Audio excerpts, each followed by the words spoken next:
OnePlus TV presenta Somos Magazine con Gabriel Caicedo, Fabiola Vaquerizo y Anita Galarza.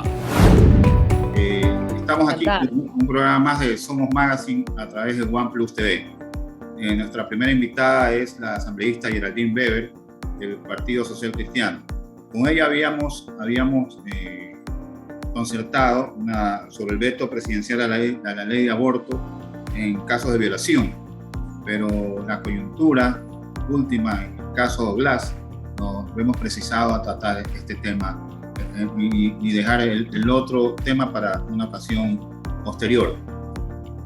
Que de todas maneras la ley del aborto es algo que no va a perder vigencia. Agradecemos también, tenemos también con nosotros ahí a Nelson Jaramillo Pita, que es un empresario muy reconocido. Vamos a esperar un ratito hasta que dialoguemos con Geraldine, que ha pedido permiso en el pleno de la Asamblea. Le agradezco muchísimo por haber hecho esa deferencia y habernos dado este momento. Justamente voy a darle primero paso a mis compañeras, a Fabiola Vaquerizo, Ana Galarza, que va a ser quien maneje la entrevista contigo. Bienvenida, compañeras. Primero, Fabiola. Hola, Geraldine, mucho gusto. Bienvenida a nuestro programa. Muchas gracias, Fabiola, Gabriel, Ana, por la invitación. Estoy a las órdenes. Reciban un fuerte abrazo. Buenos días con todos. Es un gusto estar junto a ustedes. Un saludo para nuestra distinguida invitada, Geraldine. Muchas gracias por darte tiempo para estar en este espacio. Un saludo para mi querida compañera Fabiola y un saludo para Gabriel y sobre todo para toda la audiencia que está acompañando. Lo que pasó el fin de semana pasado fue que el ex vicepresidente Jorge Glass, su defensa, presentó una acción constitucional llamada habeas corpus, que es traer el cuerpo a mí, que básicamente consiste en que cuando una persona privada de libertad está corriendo gravísimo peligro su vida y la vida está precautelada en nuestra Constitución, tiene acceso a esta garantía constitucional como es el habeas corpus. La Corte Constitucional, hay algunos constitucionalistas que mencionan que se podía interponer esta acción sin importar la competencia de territorialidad, pero sin embargo de ello también vemos que la norma nos menciona que en cuestiones de habeas corpus tiene que ser en la jurisdicción, en la territorialidad de donde se encuentra la persona privada de libertad, y esto se dio en Manglar Alto, en la provincia de Santa Elena, en la costa ecuatoriana. El ex vicepresidente estaba en la Tacunga, en la sierra de nuestro país. ¿Considera usted que hay algún tipo de irregularidades frente a este tema de la presentación del habeas corpus del ex vicepresidente Jorge Glass? Ana, no hay un tipo de irregularidades, hay varias.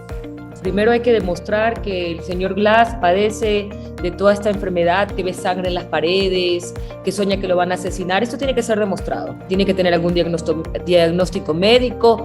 Recuerde que su sentencia fue ejecutoriada. Y recuerde que él fue recontracomprobado, que estuvo en todas las negociaciones malavidas con Odebrecht. Cuando Cotopaxi sale en Manglar Alto, que no tiene nada que ver. Él debe de honestamente acercarse, devolver todo lo que se le comprobó, que sustrajo, porque se merece el pueblo ecuatoriano que se le devuelva lo que se le comprobó que se llevó, y que la justicia no sea tan sinvergüenza. Este juez, entre medidas de gallos y medianoche, que le da un habeas corpus al señor Glass con varias sentencias ejecutoriadas. Esto es ilegal. El gobierno dice que el Partido Social Cristiano tiene la culpa de que Glass esté libre, y a mí me ha parecido ridículo la expresión del gobierno al decir que el Partido Social Cristiano, que no tiene el control del SNAI, que no tiene el control del ministro ni del Ministerio del Interior, que no tiene el control de ninguna de las entidades de seguridad, seamos los culpables de las acciones equivocadas del presidente. ¿Y qué es lo que pasó aquí? La ley de los tributos, la ley tributaria, la ley impuestera, fue el premio que se le otorgó a cuando UNES, con todos sus votos, se abstienen de la votación de esta ley impuestera. El premio que ellos recibieron a cambio de esto fue la liberación de Glass. Y eso está clarísimo, que ahí ha habido un pacto. La ciudadanía está enardecida con esta situación, están en pie de protesta. Hoy día hablábamos del uso progresivo de la fuerza, que estamos en el pleno, y este es un tema de corrupción a gran escala. Este es un tema de corrupción inaceptable en nuestro país, y si no podemos contar y si no podemos confiar en la justicia, ¿qué le queda al Ecuador? La total indefensión, vivir en manos de una corrupción organizada, porque aquí no es que ellos no sabían. Un caso de habeas corpus toma tiempo en liberarse, no es que en un fin de semana, en un viernes de noche, y que lo aflojen a un señor que está comprobado que ha estado en casos de extorsión con Odebrecht. No, eso está mal. Y nosotros, y como partido, nosotros rechazamos de pie esta actitud del gobierno, esta acusación infundamentada, pero como siempre el presidente está acostumbrado a acusar a las personas sin pruebas, nosotros también estamos acostumbrados a escucharle a él hablar sin ningún tipo de fundamento. Pero aquí sí hay acciones contundentes. También se está hablando de Alexis Mera, también se están viendo situaciones que están pasando, y que el pueblo que votó por Lazo está de pie, porque cuando votan por Lazo, porque era la antítesis de Correa, porque significaba todo lo opuesto al socialismo del siglo XXI, a la represión. Él dijo que iba a seguir la ruta del dinero robado, y lo que está haciendo es seguir la ruta de los que robaron para que se vayan del Ecuador impunes. Entonces, esto está muy mal. Sí, sin duda alguna, al parecer existen algún tipo de irregularidades, pero el presidente de la República le ha solicitado al representante del SNAI que presente una apelación al Tribunal Provincial de Santa Elena. Esto es un acto consumado. Es muy fácil tirar la piedra y después dice, ay, perdón, rompí el vidrio. Esto es un acto consumado. Si Jorge Glass se va del país, él se va porque lo liberaron, porque hubo un pacto. No es que ahora, ay, ve, estamos apelando, nos equivocamos. Uno, cuando asume un cargo, un puesto público, tiene que también rendir cuentas de sus acciones y de sus omisiones.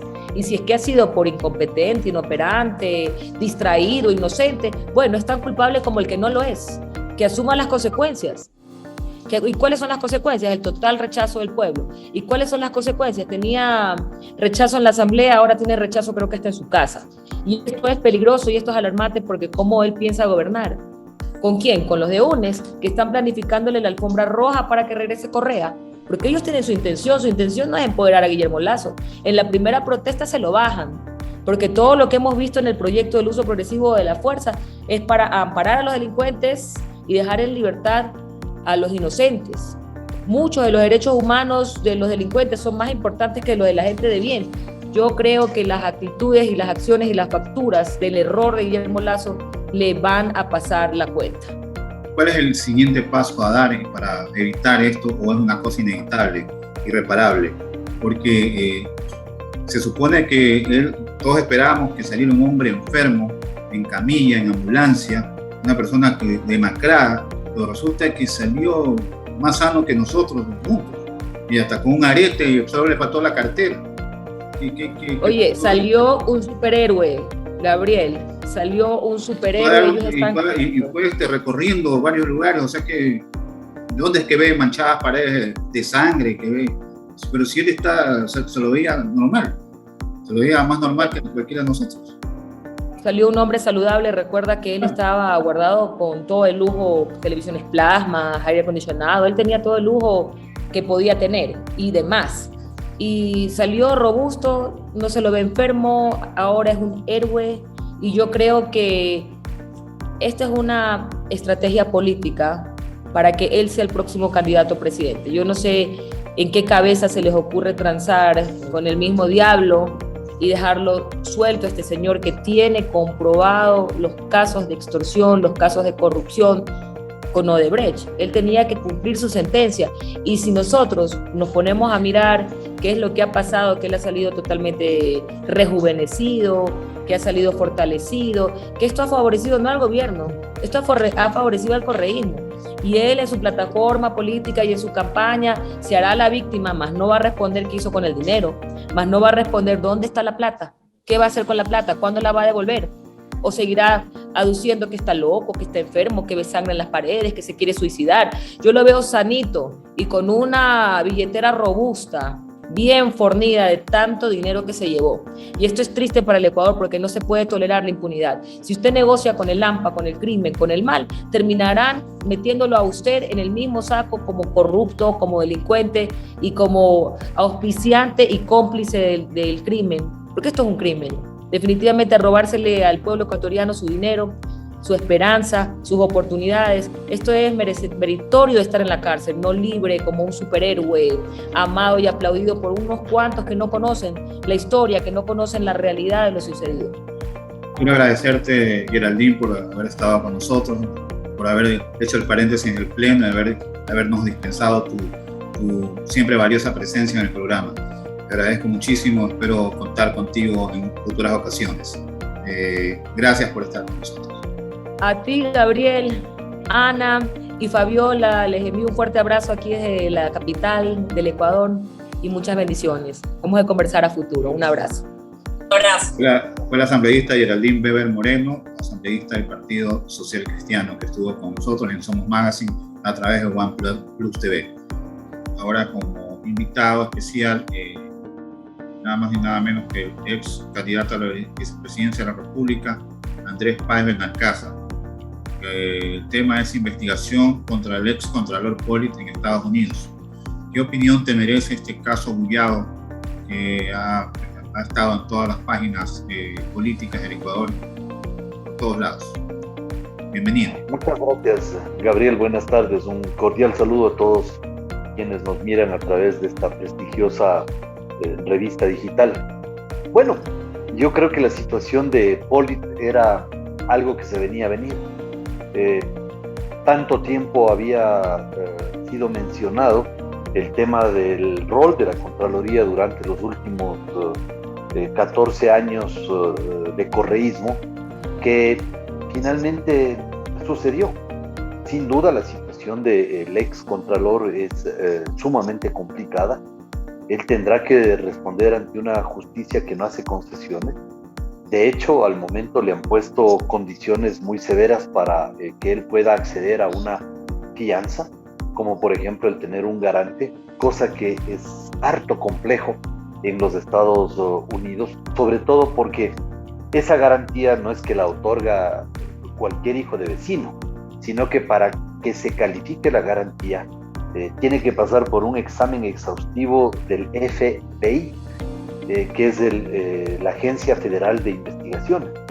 Y además de eso, para que pueda él recibir visitas, también el FBI investiga a esa persona y le autoriza a esa persona investigada a que el FBI pueda hacer uso de su información personal, incluso de manera judicial. Es decir, la situación del ex contralor es sumamente compleja. Ahora bien, ¿cuál puede ser el desenlace? A mí me parece que la justicia norteamericana en eso tiene una larga tradición de cooperación eficaz, y de hecho los acuerdos entre la fiscalía y los procesados muchísimas veces derivan en sentencias mucho menos severas de las que originalmente se pusieran si es que no hubiera un acuerdo con la fiscalía.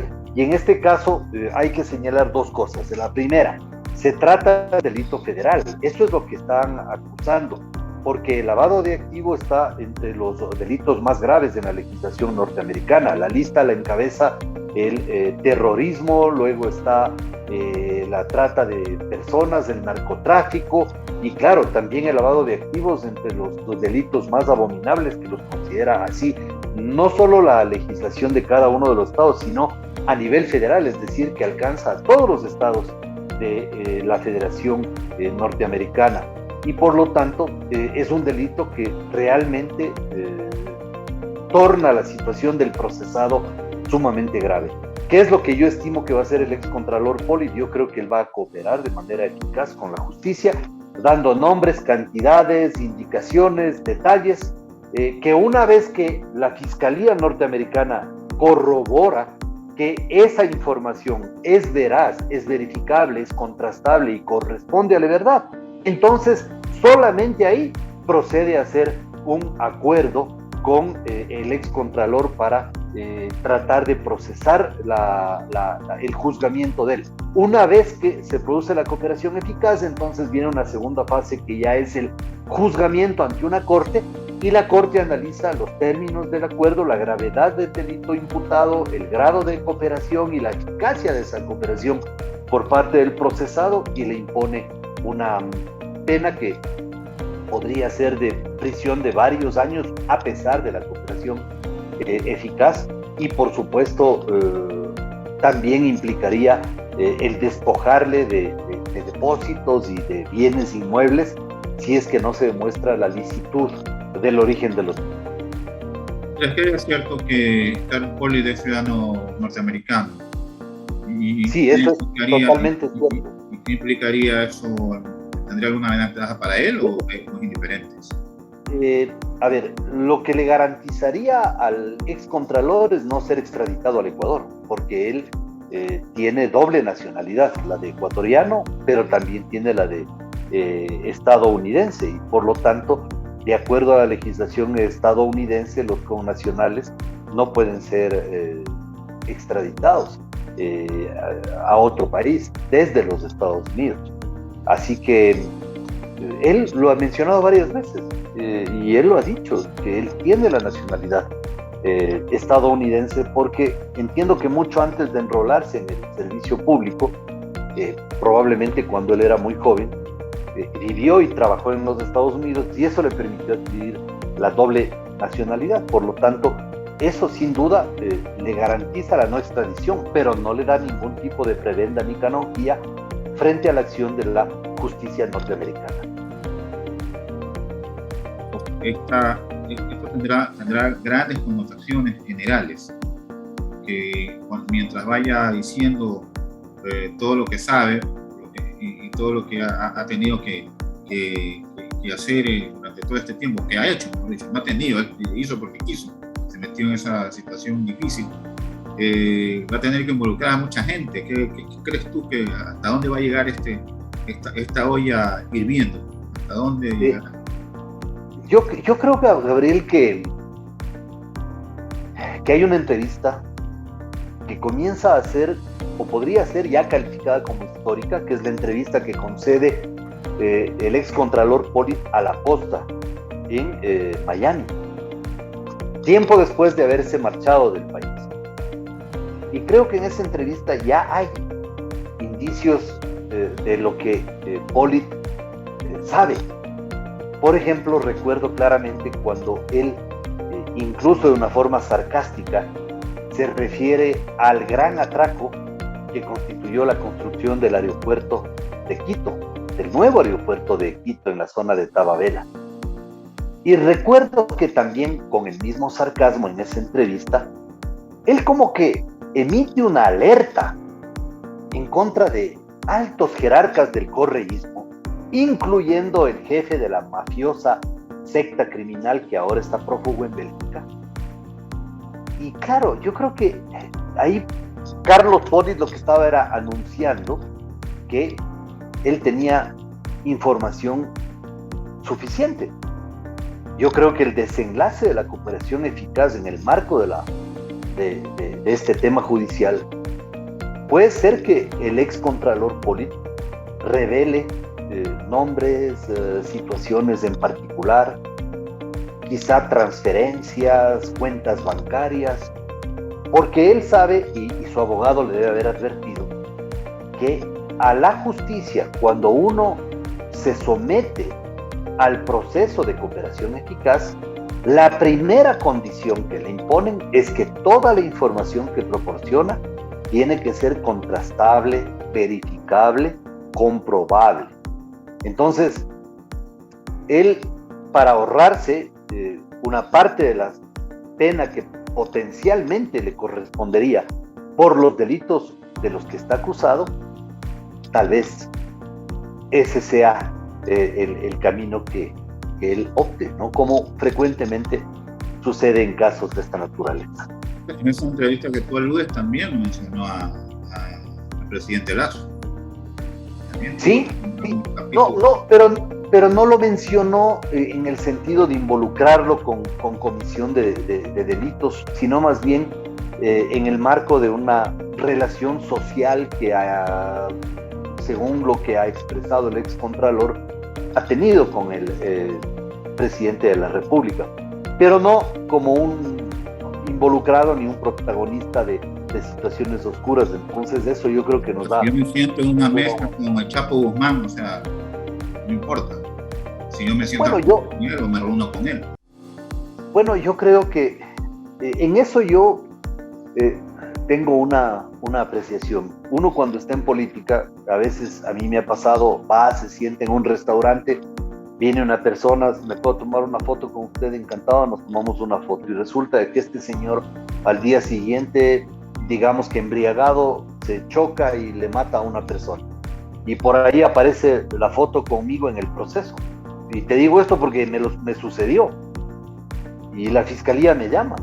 Y yo digo, pero yo qué tengo que ver, ni siquiera sé cómo se llama el señor, pero es que aquí hay una foto con usted. Digo, sí, esa foto fue tal día, en tal restaurante, y felizmente yo conservaba la factura. Y dije, aquí está la factura. Y con esa factura fueron y comprobaron de que no es que yo tenía una relación con el señor, sino que simplemente fue una coincidencia. O sea, los que estamos en política estamos sujetos, y esto abarca incluso a mis adversarios. Gracias, Andrés. Siempre tu manera de tratar los temas nacionales siempre son muy claros y muy eficaces, más hacia el punto que nosotros queríamos llegar. Te agradecemos mucho por tu participación en Somos Magazine y te invitamos muy cordialmente a que vuelvas con nosotros en cualquier momento cuando el caso lo amerite. Igualmente, Gabriel, muy honrado de poder estar en tu programa y espero que pronto podamos volvernos a ver. Un afectuoso saludo a toda la audiencia y a todos los videovidentes. Ya me hicieron la aclaración el otro día de que no debo decir televidentes, sino videovidentes. Bueno, así que me voy estrenando con la nueva nomenclatura de la tecnología. Correcto, fue Andrés Páez Benalcázar que estuvo con Somos Magazine, este programa para este sábado, que va a estar muy bueno y que lo ponemos a consideración de ustedes, nuestros televidentes. Vamos a seguir diciendo televidentes hasta que la situación diga lo contrario. Un abrazo y que pases bien. Igualmente un abrazo, Gabriel, hasta pronto y gracias.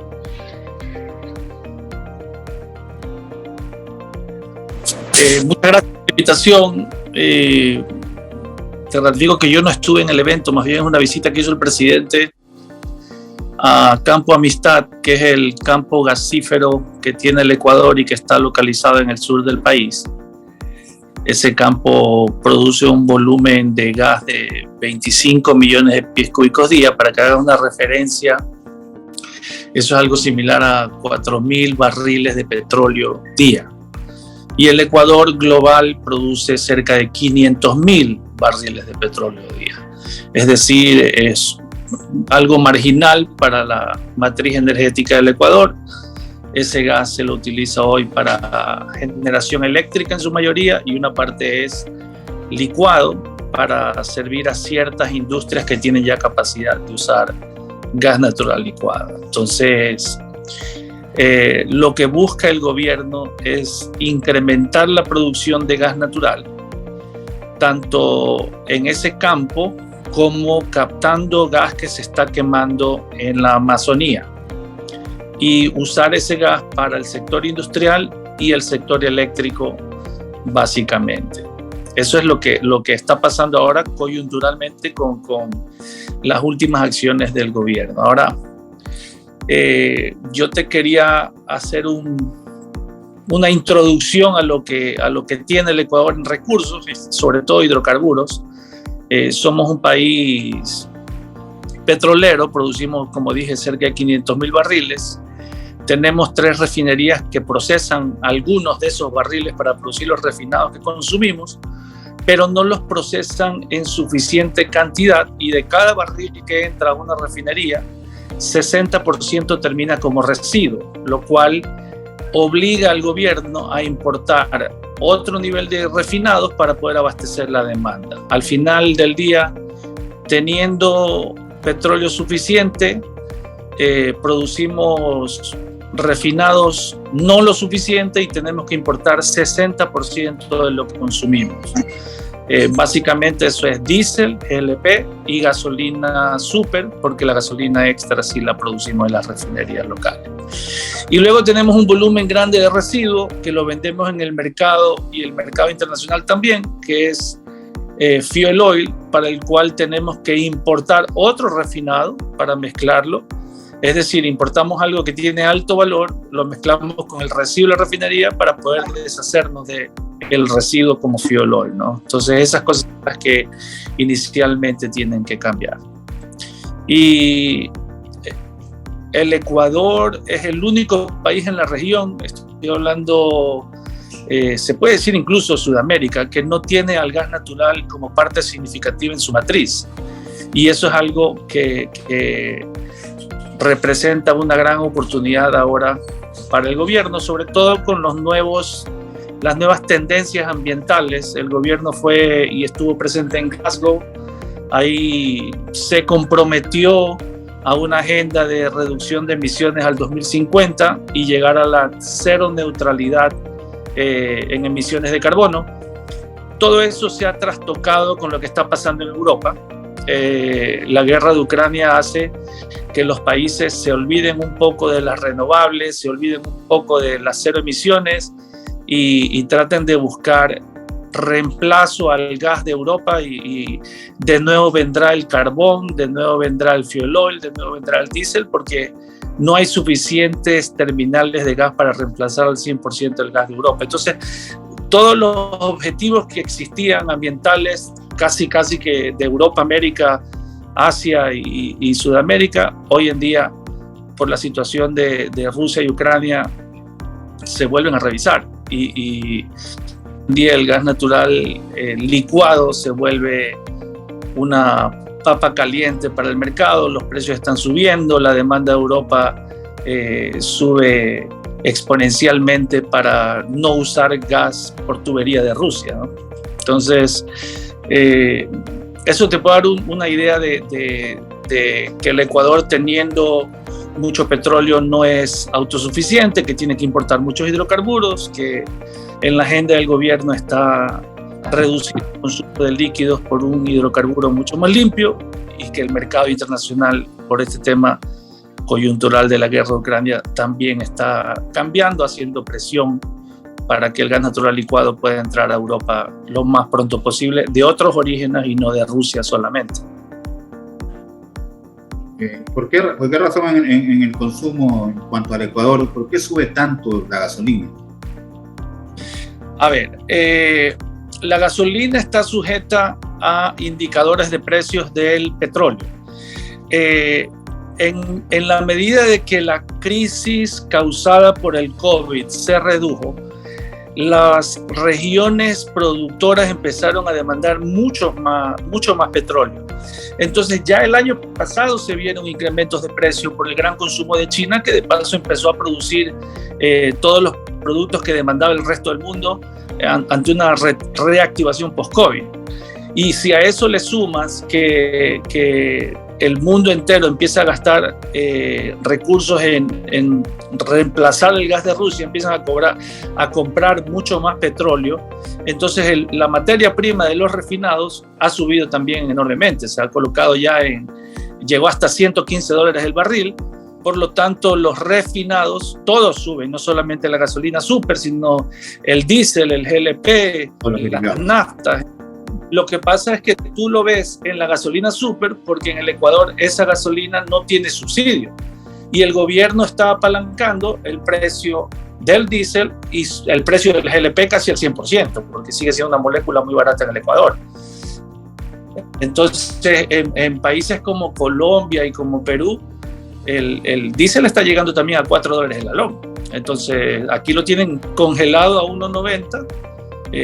Y es el Estado el que se está metiendo la mano al bolsillo para aguantar esta subida de precios, ¿no? Ahí tú también te pones a pensar que todo el beneficio que tiene el Estado porque le ha subido el petróleo y porque estamos exportando.